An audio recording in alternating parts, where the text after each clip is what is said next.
할렐루야. 11월 21일 화요일입니다. 잠언 말씀 20장 15절부터 끝절 30절까지 말씀을 읽고 은혜 나누도록 하겠습니다. 세상에 금도 있고 진주도 많거니와 지혜로운 입술이 더욱 귀한 보배니라. 타인을 위하여 보증선자의 옷을 취하라. 외인들을 위하여 보증선자는 그의 몸을 볼모 잡을지니라. 속이고 취한 음식은 사람에게 맛이 좋은 듯하나 후에는 그의 입에 모래가 가득하게 되리라. 경영은 의논함으로 성취하나니 지략을 베풀고 전쟁할지니라. 두루 다니며 한담하는 자는 남의 비밀을 누설하나니 입술을 벌린 자를 사귀지 말지니라. 자기의 아비나 어미를 저주하는 자는 그의 등불이 흑암 중에 꺼짐을 당하리라. 처음에 속히 잡은 산업은 마침내 복이 되지 아니하느니라. 너는 악을 갚겠다 말하지 말고 여호와를 기다리라. 그가 너를 구원하시리라. 한결같지 않은 저울추는 여호와께서 미워하시는 것이요 속이는 저울은 좋지 못한 것이니라. 사람의 걸음은 여호와로 말미암나니 사람이 어찌 자기의 길을 알 수 있으랴. 함부로 이 물건은 거룩하다 하여 서원하고 그 후에 살피면 그것이 그 사람에게 덫이 되느니라. 지혜로운 왕은 악인들을 키질하며 타작하는 바퀴를 그들 위에 굴리느니라. 사람의 영혼은 여호와의 등불이라. 사람의 깊은 속을 살피시느니라. 왕은 인자와 진리로 스스로 보호하고 그의 왕위도 인자함으로 말미암아 견고하니라. 젊은 자의 영화는 그의 힘이요 늙은 자의 아름다움은 백발이니라. 상하게 때리는 것이 악을 없이 하나니 매는 사람 속에 깊이 들어가느니라. 아멘. 네, 오늘 말씀을 읽으면서 저는 또 오늘 그런 느낌을 받았습니다. 세상에 이렇게까지 자세히 말씀해 주시는데, 이렇게까지 여러 번 반복해서 말씀해 주시는데, 야, 이렇게 하는데도 지혜를 깨닫지 못하는 자가 있을까? 야, 이렇게까지 하는데도 지혜를 깨닫지 못하는 자는 나중에 하나님께서 야단치셔도 할 말이 없을 것 같다. 도대체 얼마나 더 가르쳐 줘야지 깨닫는 것인가? 이 정도 가르쳐 줬으면 아하 이렇게 느끼는 게 있어야 되잖아요. 그런 생각을 해 보았습니다. 자, 말씀을 한번 살펴보겠습니다. 세상에는 금도 있고 진주도 있다. 금 자체도 값이 많이 나갑니다. 진주도 값이 많이 나갑니다. 그런데 어떻게 하면 이 금과 이 진주를 더 값지게 할 수도 있습니다. 그것은 그냥 처음에 채취했을 때 그대로의 모습이 아니라 더 아름답게 가공하고 장식하고 다른 것들과 연결 지었을 때 그것은 훨씬 더 비싼 값어치를 가지게 됩니다. 그런 가공의 과정, 그것이 더욱 가치 있게 만든다라는 것을 우리 이 15절 말씀을 통해서 느끼시면 좋을 것 같습니다.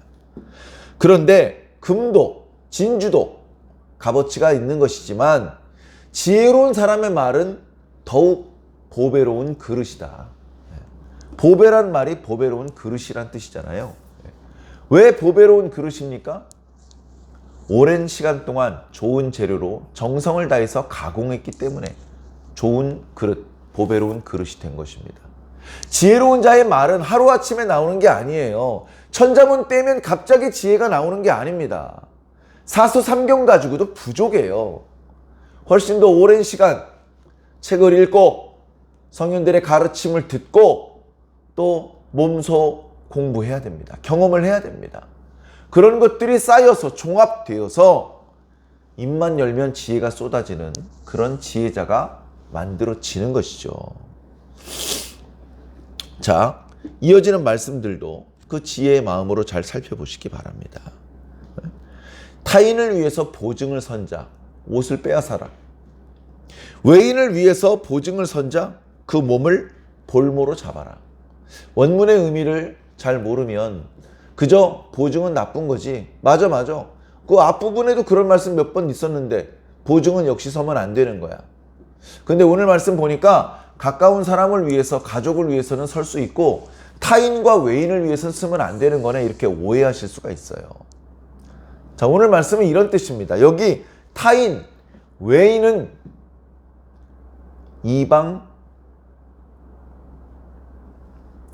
이방 매춘부를 말합니다. 다른 민족에서 몸을 파는 여자를 말합니다. 그 사람하고 적절하지 못한 관계를 맺었어요. 값을 지불하지 못했어요. 홀랑 옷이 벗겨집니다. 창고에 갇혀가지고 두들겨 맞습니다.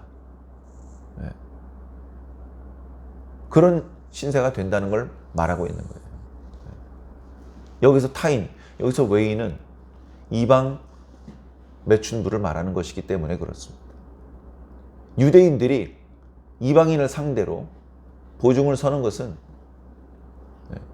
매춘부와 관계를 맺고 돈을 지불하지 않았기 때문에 그렇습니다. 이런 어리석은 행동을 왜 하냐 이거죠. 정신 똑바로 차려야 됩니다. 보증 서지 말라. 보증 쓰기 싫으면 안 쓸 수 있을 것 같죠. 내가 미련한 행동을 해버리고 나면 보증을 안 설 수가 없는 상황이 될 수도 있는 것입니다. 애초에 미련한 행동을 하면 안 되고, 애초에 미련한 말을 하면 안 되고, 애초에 미련한 생각을 하면 안 되는 것입니다. 16절 말씀드렸고, 17절 속여 취한 음식은 더 맛있습니다.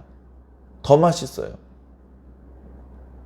그런데 나중에는 그것이 네 입에서 모래가 된다. 먹을 게 없어서 모래를 먹습니까? 사막에서 여행을 하다 보면 모래바람이 붑니다. 그러면요, 온 몸을 칭칭칭칭 감싸야 돼요. 온 몸을. 모래가 날라와서 눈꺼풀에도 박히고 머리카락에도 박히고 입에도 들어가, 이빨 사이에도 들어가고요. 그게 세차게 나올 때는 피부가 벗겨집니다. 뜨거운 모래가 계속해서 피부를 때리면 살점이 떨어져 나가요. 그래서 어디 뭐 이동하는 건 고사하고 바람이 조금 덜 부는데 바위 틈 이런 데 숨어가지고 온 몸을 칭칭칭 감싸야 됩니다. 언제까지? 바람이 더 불지 않을 때까지. 바람이 다 불고 그치면 일어나서 구석구석 박혀있는 모래를 털고 다시 갈 길을 가야 되는 것이죠. 그래, 모래 입에 씹어보면요, 아주 고통스럽습니다. 여기 모래라는 것은 하나님의 심판을 상징하는 그런 표현이에요. 너 남의 거 뺏어가지고 네가 먹으니까 맛있지. 그게 계속 너한테 맛있을 줄 아냐? 그거 모래가 될 거야, 너. 그렇게 말씀하시는 거죠. 남의 것을 속여서 빼앗는 것은 결코 지혜로운 행동이 아니고 좋은 결과를 불러올 수 있는 일이 아니다. 그 뒤에도 이제 나오는데 그때 말씀드리겠습니다. 18절. 자기 혼자 잘난 척하지 말고 주변 사람들과 의논을 해라. 의논. 특히 오늘 말씀에 보면 지략을 베풀고 전쟁을 행해라. 그런 말씀이 있는데, 전쟁은 누가 책임지고 수행하는 겁니까? 전쟁의 책임자가 누굽니까? 왕이잖아요. 한 나라에서 그 국가의 존망, 그리고 그 국가에 살고 있는 국민들의 생사를 두고 신중하게 결정을 내려야 됩니다. 전쟁과 관련해서는. 후퇴를 할지, 공격을 할지, 타협을 할지, 그 결과가 전 국민, 전 국토에게 지대하게 영향을 미치기 때문에 지혜자들을 최대한 소집해서 그들의 말을 들어보고 최종 결정을 내려야 되는 것이죠. 두루 다니면서 한담하는 사람들이 있습니다. 나쁜 놈들이죠. 이런 사람이랑 사귀면 너의 약점을 이 사람은 사방에서 소문내고 다닐 거야. 애초에 사귀지 마.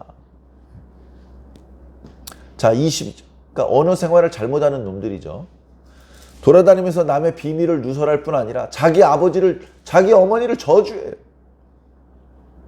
그저 멍청한 걸 넘어서 아주 사악한 놈들입니다. 그런 놈들은 한밤중에 등불이 꺼질 거예요. 낮에 등불 꺼지는 건 안 불편해요. 낮에는 해가 구름에 가려져도 훤해요. 밤에 등불 꺼지면 어떻게 되겠습니까? 그러니까 이것도 하나님의 심판을 상징하는 표현인 것이죠. 처음에 속히 잡은 산업은 마침내 너의 복이 되지 못한다. 자, 이거 무슨 뜻이냐면 자기 부모를 해코지하고 자식이 자기 부모를 해코지해요. 그래서 그 유산을 아주 손쉽게 얻게 됩니다. 그러면서 복 받은 줄 알아요. 그렇게 손쉽게 얻은 재물은 너의 복이 아니야. 비리를 저질러서 뇌물을 받아서 짧은 시간 동안에 많은 돈을 손에 거머쥐는데 그 돈은 여러 번 말씀드렸지만 써보지도 못한 채 비수가 되어서 우리 가슴을 찌르게 됩니다. 지혜로워요, 지혜. 너는 악을 갚겠다고 말하지 말아라. 지혜로운 모습이 아니죠. 하나님을 기다려라. 하나님께서 대신 원수를 갚아주실 것이다. 너는 네 원수들이 둘러싸여 지금 고통스러울 텐데 하나님께서 너 구원해 주실 테니까 걱정하지 말고 원수를 갚는 것도 네가 직접 하지 말고 하나님께 맡겨드려라. 23절 한결같지 않은 저울추 속이는 저울. 이거 하나님께서 미워하시는 거다. 지난 시간에도 비슷한 말씀이 있었는데요. 하나님과의 관계뿐 아니라 이웃들과의 관계에서도 거짓된 것은 하나님께서 용납하지 않으시는 것입니다. 이런 것이야말로 공동체를 깨트리는 행동들이죠. 24절 어찌 보면 오늘 말씀의 핵심적인 말씀인데요. 사람의 걸음은 여호와로 말미암는다. 사람이 어찌 자기 길을 알 수 있으랴. 우리는 물론 나름대로 계획은 세우죠. 노력은 합니다. 그러나 내가 정말로 어떤 길을 가게 될지 다 알지 못해요. 가다 보면 내 계획대로 안 될 때가 많아요. 내가 생각하지 못했던 변수들이 많아요. 내가 전혀 예상하지 못했던 길로 들어설 때가 많다고요. 그러니 겸손해야 되고 하나님을 의지할 수밖에 없는 것입니다. 하나님께 도움을 구할 수밖에 없는 것입니다. 우리의 걸음을 온전히 아는 분이시기 때문에 그렇습니다. 함부로 서원하고 나중에 살펴보니까 아이쿠 내가 경솔하게 서원을 했네. 그러면 하나님께 대한 그 서원이 너의 덫이 될 수도 있다. 덫이 될 수도 있다. 지혜롭게 살아야 됩니다. 지혜롭게. 서원 자체가 잘못된 것이냐? 아니요. 하나님께서 주신 좋은 율법입니다. 그런데 문제는 지혜롭지 못하게 성급하게 서원하는 것이 문제가 됩니다. 우리가 사사기 말씀 묵상할 때 입다의 성급한 서원을 여러분 기억하지 않으십니까? 하나밖에 없는 무남 동료를 잃어버리게 만드는 서원이 되고 말았습니다. 자, 계속해서 지혜로운 왕은 악인들을 키질한다. 다시 말해서 악인들에게 형벌을 가한다. 미련한 왕은 악인들에게 상을 주고 의인들에게 형벌을 가하겠죠. 사법 정의만 바르게 서도 그 나라는 썩지 않을 수 있습니다. 죄인을 죄인이라고 말하고 의인을 의인이라고 말하기만 해도 거의 대부분의 문제들이 해결됩니다. 깊이 생각해 볼 문제입니다. 사람의 영혼은 하나님의 등불이라. 사람의 깊은 곳을 들여다보실 때 하나님께서는 우리들의 영혼을 통해서 들여다보십니다. 그러니까 사실은 하나님이 진짜 왕이시고 하나님께서는 전지전능하신 분입니다. 하나님께서는 국가를 다스리실 때 왕을 통해서 다스리십니다. 악인들이 작당 모의하는 것을 꿰뚫어 보고 계셔서 흩어버지게 하시고, 그리고 그럼에도 불구하고 악을 저지른 악인들을 키질해 버리십니다. 왕을 통해서 세상을 정의롭게 통치하고 계시죠. 그리고 사람 개개인의 저 깊은 곳까지도 하나님께서는 들여다 보시는 분입니다. 그런 하나님 앞에 누가 잘난 체하며 지혜 자랑, 힘 자랑을 할 수 있단 말입니까? 오직 겸손할 뿐입니다. 왕은 인자와 진리로 스스로를 보호해야 됩니다. 어떻게 왕이 됐습니까? 하나님께서 왕이 되게 하셨습니다. 유럽에서는 그것을 가시적으로 보여줬어요. 대관식 때 대주교가 왕의 머리에 왕관을 씌워줍니다. 그러면서 자신의 왕권은 하나님께서 주셨다라고 백성들에게 보여주는 것이죠. 정말 그렇게 생각한다면 자신에게 왕권을 주시는 하나님 앞에 복종해야 되지 않습니까? 무릎을 꿇고 손바닥을 비비란 뜻이 아니고 왕이 되게 하신 분의 뜻대로 다스려야 됩니다. 그분의 뜻은 다름 아닌 인자와 진리입니다. 그 방법대로 자신의 왕권을 사용하면 왕권을 주신 하나님께서 기뻐하셔서 그의 자식에게도 그의 손자에게도 왕권을 물려주실 것입니다. 그러나 하나님께서 주신 인자로 자기 왕권, 자기 보좌를 지키지 못한다면 왕위는 끊어지고 다른 사람에게 왕위가 넘어갈 수밖에 없을 것입니다. 그렇게 할 수 있는 것도 바로 지혜죠. 젊은 자는 힘이 강해야 존경을 받고 나이 많은 사람은 그의 백발 자체로도 사람들의 추앙을 받을 수밖에 없습니다. 지혜롭게 살지 못한 자를 위해서는 매가 필요합니다. 지난 주일 묵상했던 말씀 맨 마지막 구절에 심판은 거만한 자를 위하여 예비된 것이요 채찍은 어리석은 자의 등을 위하여 예비된 것이다 라는 말씀이 있는데요. 잘못했는데 무조건 오냐 용서만 해주는 것이 능사가 아닙니다. 몇 번 기회를 주는데도 불구하고 말을 듣지 않고 계속 어리석은 언행을 일삼으며 공동체를 해치는 행동을 한다면 계속 용서만 해줄 일이 아니라 매를 대야죠. 그래서 매질을 할 때는 신용만 할 것이 아니라 사람이 상할 때까지 매질을 해야 된다. 그래야 그 사람 속에 있었던 악한 생각이 사라질 수 있다. 그렇게 이제 말씀하고 있는데요. 우리가 여기까지 가면 안 되겠죠. 사랑하는 성도 여러분, 우리는 먼저 하나님의 주권을 인정해야 됩니다. 세상에 주권자들이 있죠. 왕도 있고 무슨 대통령도 있고 군수도 있고.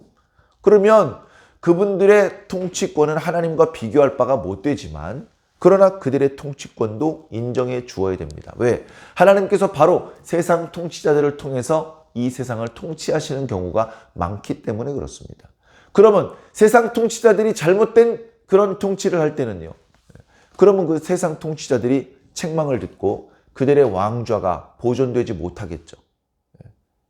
뿐만 아니라 하나님께서는 우리 개개인의 영혼 속 깊은 곳까지도 들여다보시는 분이기 때문에 사람을 속이지 하나님을 속이지 못합니다.